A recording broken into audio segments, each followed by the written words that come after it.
Talking about Venezuela once again to make important thanks. They removed the one factor called monetary awareness.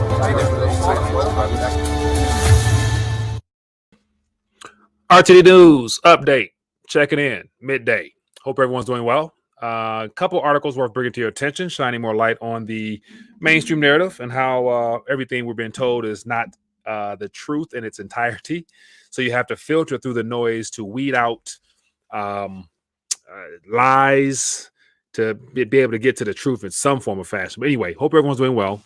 Welcome back to the channel. For those that might be new, welcome. My name is Mike, the host. Definitely want to invite you guys back later tonight at 9:30 Eastern Standard to have a little live talk where you can have your voice heard via the talk show format. And want to just make sure that everyone is plugged in. Let me know if audio is good. Got a couple headlines worth sharing, and then I will dial back. And so before I do that, I want to make sure I encourage people, if you have not already, click the bell notification. Hopefully you are notified, as well as make sure you hit that subscribe button if you're just happen to scroll across and come, and get plugged into this video. So anyway, let me know where you guys are watching from. We'll love to welcome you and thank you for your presence. And yeah, lots of things happening right now. Of course, today was a very interesting day, to say the least. Curious to get your guys' thoughts on the interview that was done with Lee Gantz, wealth of knowledge. He brings a very unique perspective to the global macro picture. And so it's always good to reconnect with him. So if you haven't checked that video out, and if you find value, please, share it so others can also receive a couple nuggets as well. And let's jump right in. So I actually want to start off today. I'm going to probably always start off these news streams referring back to Twitter, because that's where I seem to have most of my engagement throughout the day. That also allows me to formulate some thoughts and ideas on what I want to share during these live streams. So I want to start off also with the word of the day. So let me actually get to this real quick, real sweet and simple. I'm going to start off every live stream with the word, just because that is the best form of good news in a world of craziness. But share a little piece of scripture with you that touched my heart this morning. I thought I would share with the world. And so it says, this is Matthew 10:7. It says, as you go, proclaim this message, quote, the kingdom of heaven has come near. And then from there, it goes on a list of some very fine details into the instructions of which Jesus Christ sent out the first batch of disciples to, into their calling. And he told them what they should and shouldn't take with them. And what they were to preach is just simple as that. But yet those words, the kingdom of heaven, man, it goes a lot deeper. But yet it's definitely something worth meditating on and chewing on, because from that and within those words, come a lot of spiritual strength as well as just meaning. But anyway, so I just started off by saying, as you go, referring to earlier this morning, as you go about your day, don't be afraid to mention that the kingdom of heaven is here. Because I think that'd be a good way to pay homage to the king himself. Anyway, keep it moving. But throughout the day, had some great interactions with people, shared a lot of things. Some of the things I'm going to share about here. But one thing I want to touch on is just the emotional connection with the cryptographic world. And so I got booted today from a conversation. It was user friendly on my part, but the person obviously took offense to it, and they got emotional involved in the conversation and decided to delete everything. So I managed to screen capture it. But I just want to, of course, I got more thoughts, more information, because it's just, I can't help myself. But just real quick, it said my reply to being him deleting me, basically, I'll zoom in so you guys can see it. But this is just a little screen capture. And so this was about the person saying I'm very one-sided and I have an agenda when I talk about Bitcoin. And so I made a statement and referring to me not needing to be proselytized. And so he said, you do need to be proselytized. You give information that's one-sided. It's due to your agenda. I see through it. You no longer have credibility. Good day. And then he deleted the thread, and that was all she wrote. And I just replied to somebody else's comment. I don't know who this person is. Didn't mean to offend him or hurt his feelings, but, I guess the emotionalness of trying to shine light on things that, just get you to question causes some feelings to be hurt. But, I just said one-sided. I'm sharing my opinion. What's my agenda? Like, let me know what's my agenda. But he took offense to it, and that was deleted. So anyway, but interesting back and forth. So if you guys want to plug into some of this back and forth dialogue, I encourage you to join me on Twitter and I'll share good stuff there. But then here's something also that was very interesting that applies to just more narratives towards how Bitcoin in of itself, because it is computer code, because it is a computer network, that it has limitations outside of the chemical elements and composition of rare earth metals, because Bitcoin, the proof of work blockchain, needs to be maintained. And my guy Julio B here basically just chimed in on a conversation with this graph here from SRS Rocco. It just talks about the lifespans of different forms of currency. And in this one here, the primary topic was with Bitcoin miners, as you say here, need to be replaced within a very small amount of time in order to keep up with the needed power capabilities to make sure they're able to continue to hash away at the protocol block mining to compete for the rewards. And that right there is very intense and complicated, if you're not a techie. But then again, with gold, once it's out of the ground, you can just park it in the vault and it just gets dusty. But then again, the world knows what it's good for. So this is just a little good graph I thought was worth bringing to your attention.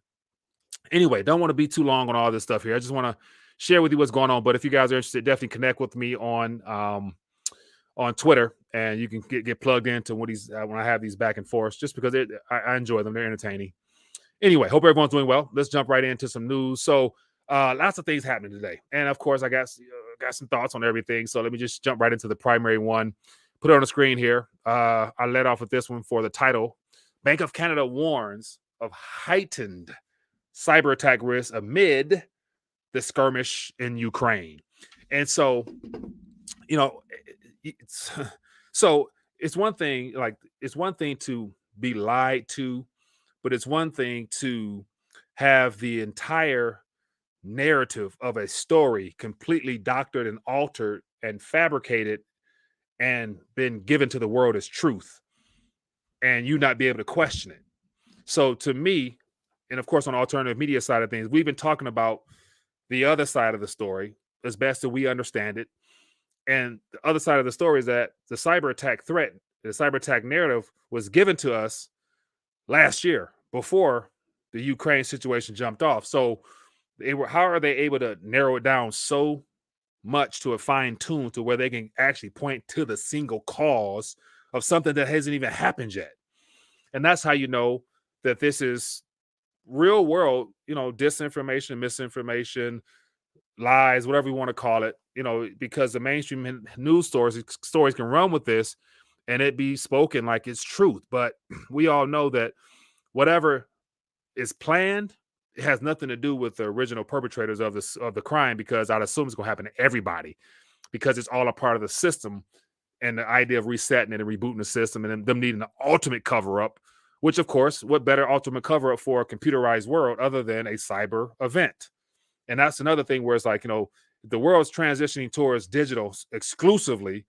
Imagine the inability or ability to secure networks and databases and mainframes and all that technical stuff that will be needed. And so who's going to secure all that stuff?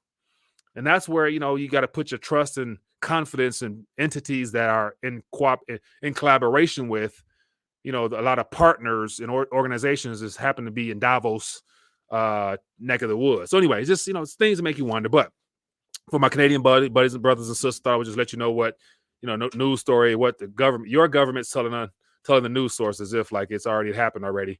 So if you were concerned about having too much of your digital possessions trapped into the system, they're giving us more than enough warning to tell us that,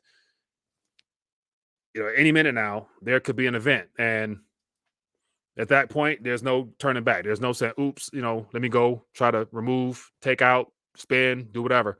So anyway, just give you an idea here. It says cyber attacks performed in the context of a geopolitical military conflict, which could include targeting a country's financial system, are purposely designed to inflict more damage, the central bank said in its annual financial systems review publication.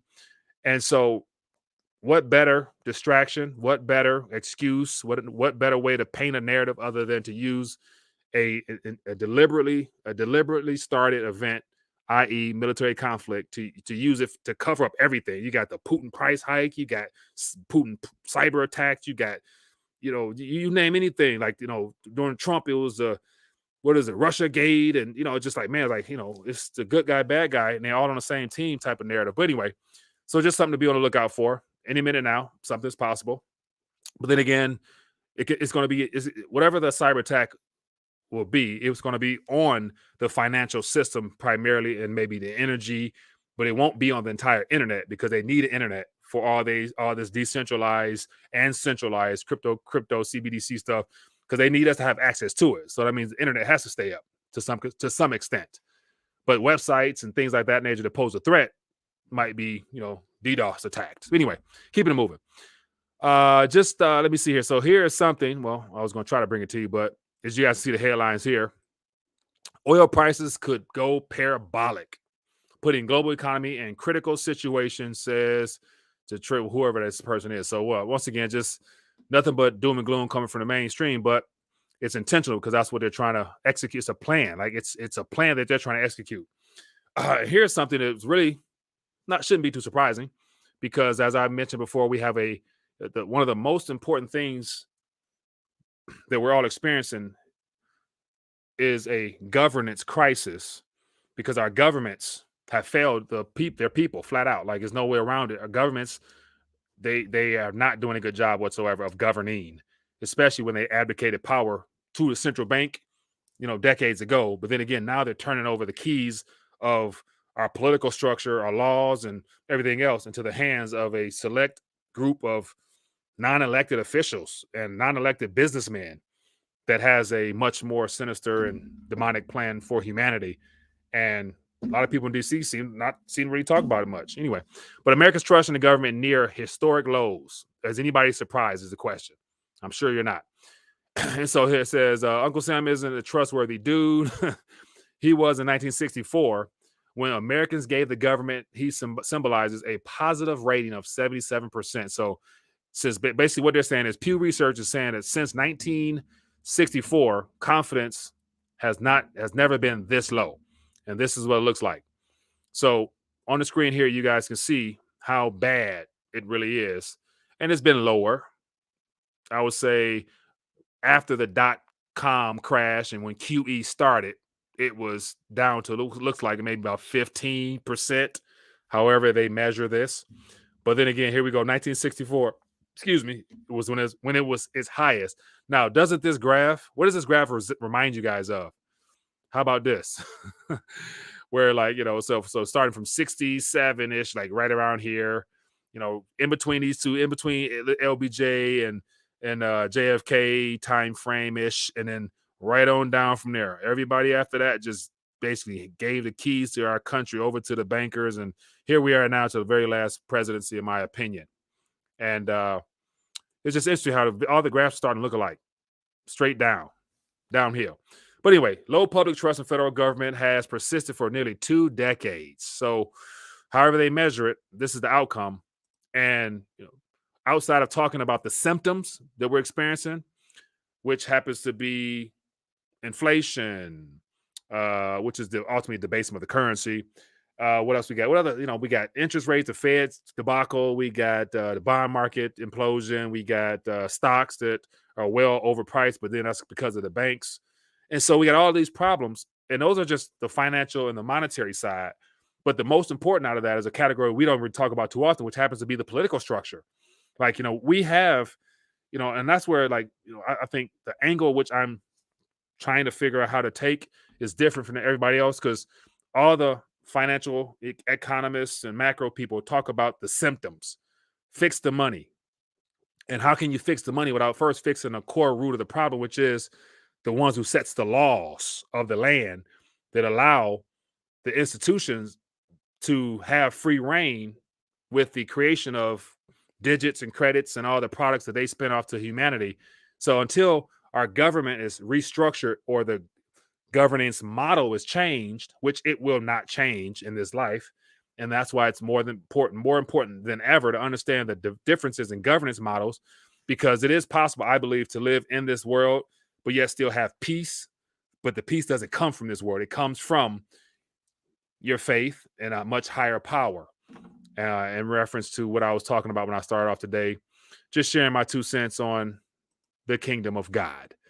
But anyway, because you can apply those concepts in your life today, and it impacts you in ways that you can never really imagine, because it'll give you so much peace amongst the storm around you. You know what I'm saying? Type of thing. So anyway, I'm not gonna go there right now. Save some of that for later.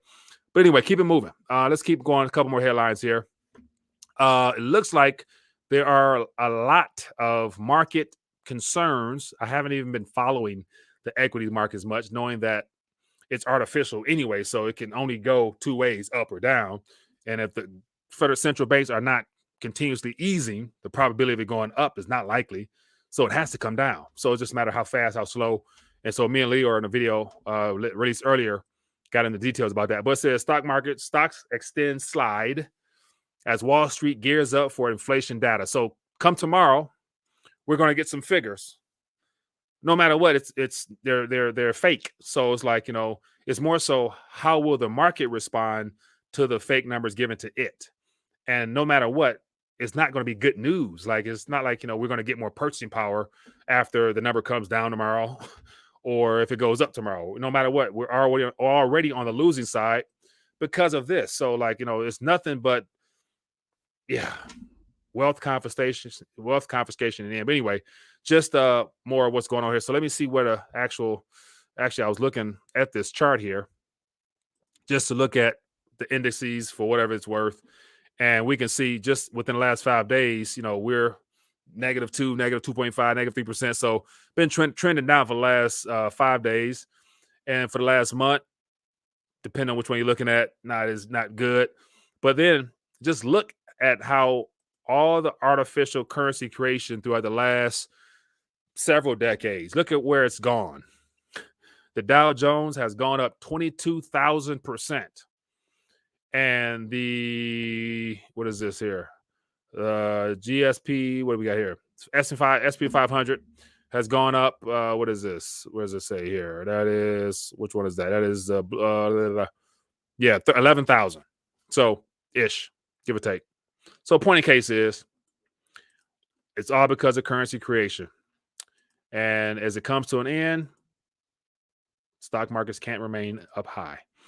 And to my people in Canada, real quick, here's just more information. Take of it what you may, but all the warning signs are being given when your headline news stories are allowed to share information like this. They're basically just like the Federal Reserve when they come out giving forward guidance by speaking in advance what they anticipate the markets to do, or giving the markets a heads up as to what should be expected, so that they can make adjustments along the way. Same thing here. These headlines are just basically giving Canadian citizens as well as the rest of the world chances to know that there are problems outside of the obvious, and they're laying the foundation for the blame game.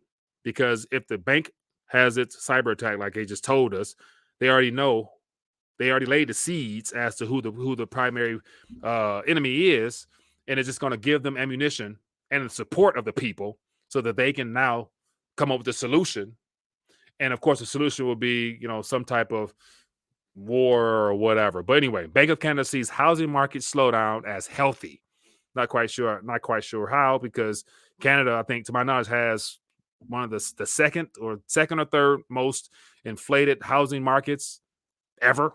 Like, I remember talking to what's his name, Money GPS, Dave Quinteri, and he was saying that in Canada, people they don't think the housing market can go down because it's been, I think, 30 years since there's been a true correction. So they worship the housing market as if like it's untouchable.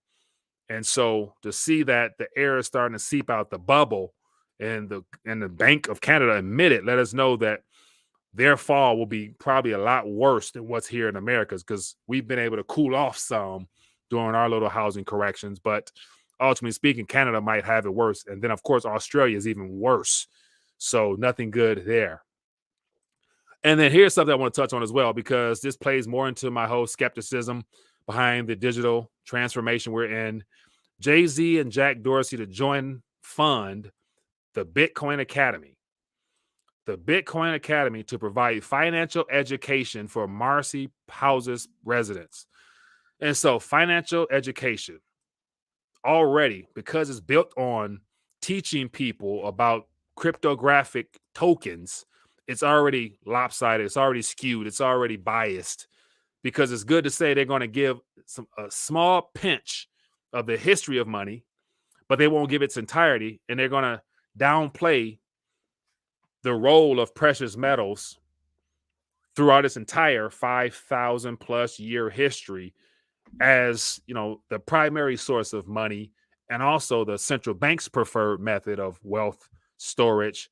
And they're going to just skim through it, in my opinion, give you a little bit of nuts and bolts, mention gold and silver, but then they're going to switch the narrative and say gold and silver. They're going to give you all it's clunky, it doesn't do anything, it doesn't perform. It's, they're going to try to sell it just so Bitcoin looks even that much better. And I'm like, man, at what point in your life and my life did you ever feel that billionaires had your best interest at heart?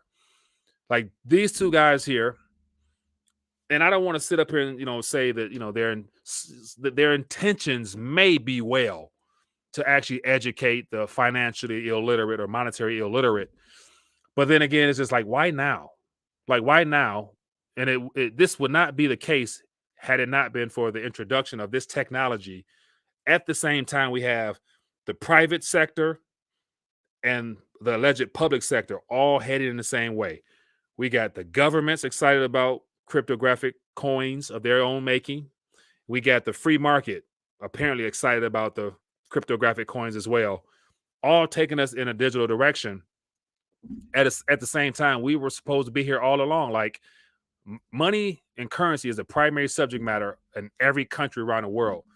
By coincidence, I guess, because nobody ever really thought that we would be needing a world currency at this current time in human history. But once again, everything's cyclical. The world monetary orders always shifts, and as it shifts, they throw in more curveballs. Paper redemption, digital credit ledger, credit cards, and now we got blockchain and cryptographic, yada yada yada. So all this stuff is here. It's not going anywhere. But once you go towards code, there won't be no going back. And I'm not sure if that's a good or bad thing. But if it's done in the right way, it can be good. But if it's done in accordance with the way that it seems like it's unfolding, when the World Economic Forum is excited about going to digital code, I'm not quite sure who's going to get the better end of the deal, the people or the programmers. Anyway, that's just my little 2 cents. But keeping it moving. A couple more articles here. And also curious to get your guys' thoughts on this whole, Jay-Z, Jack Dorsey thing, just because I never once came across a billionaire that really cares so much about the average poor folk, in the sense that they want to teach them about a new technology at the same time that they already they have a nice position in that same currency, but now they're going to go back and teach the poor people, which only makes their bags that much bigger. It's just, I question everything, but yeah, I got more on that one. I'll leave it alone for now. Okay. What else we got here? Here's something else that plays right into the digital transition. Oh, why not?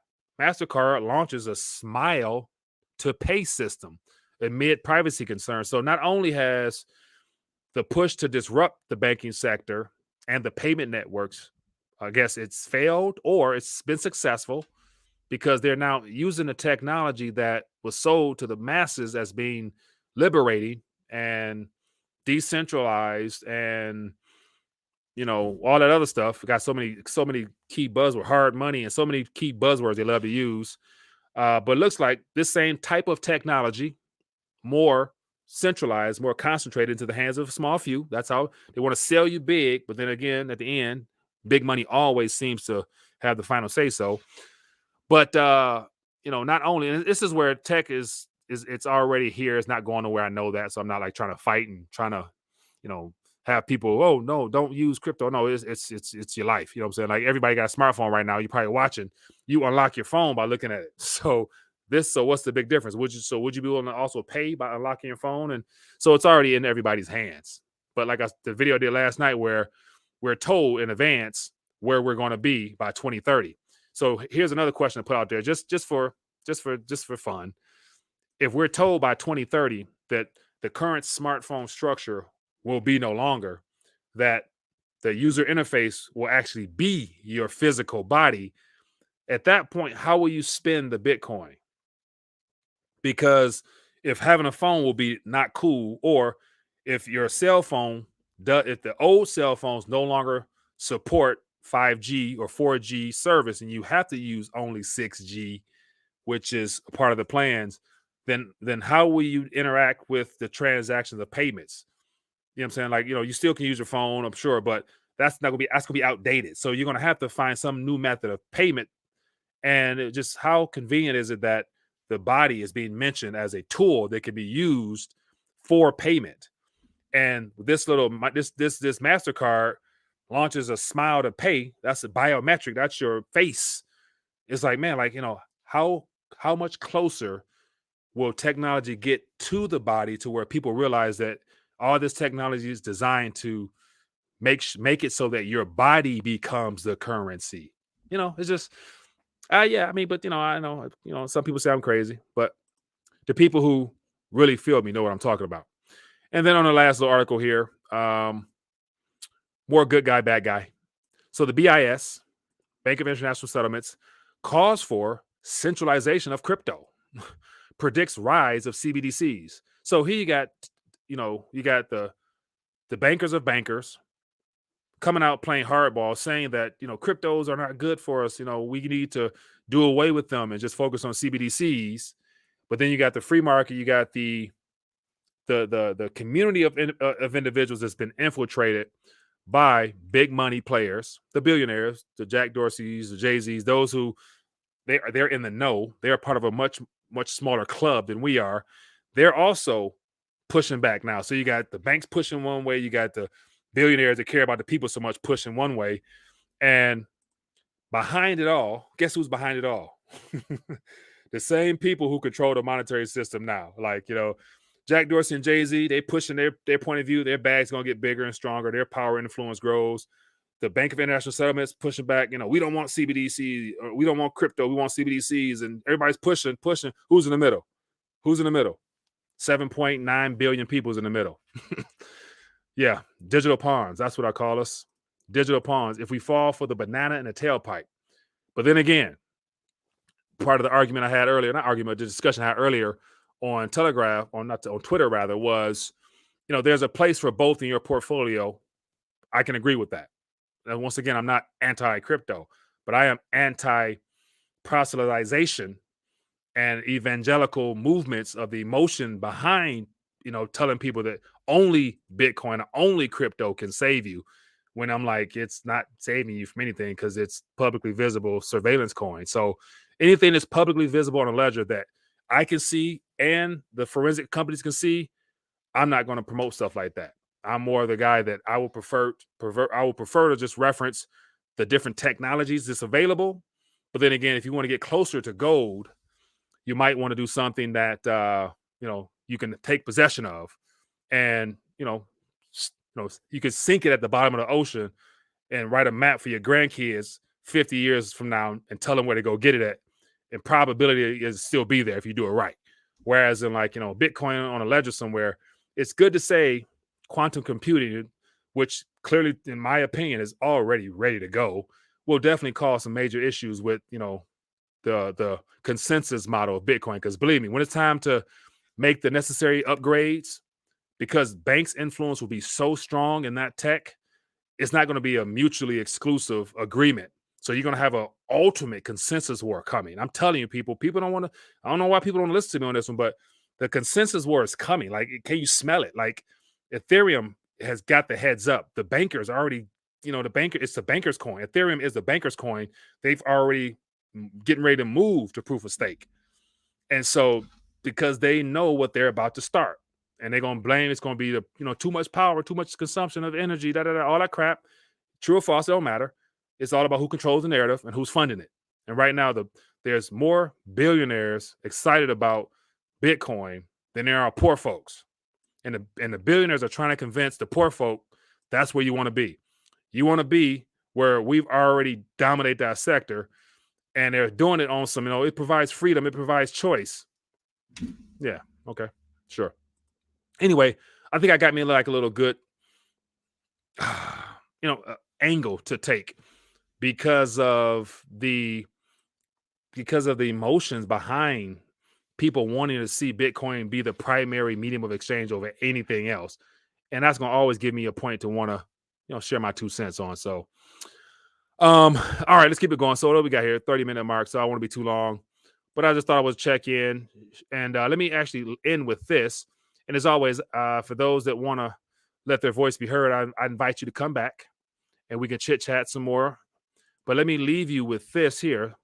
So I put this on. This is an old visual aid I did, and so I tagged one of the crypto influencers that, because every day, if you just hashtag Bitcoin, every day, the people who have the biggest followings that are Bitcoin promoters, every day they come out with some type of philosophical viewpoint on why Bitcoin is the best thing that came to earth since Jesus Christ type of narratives.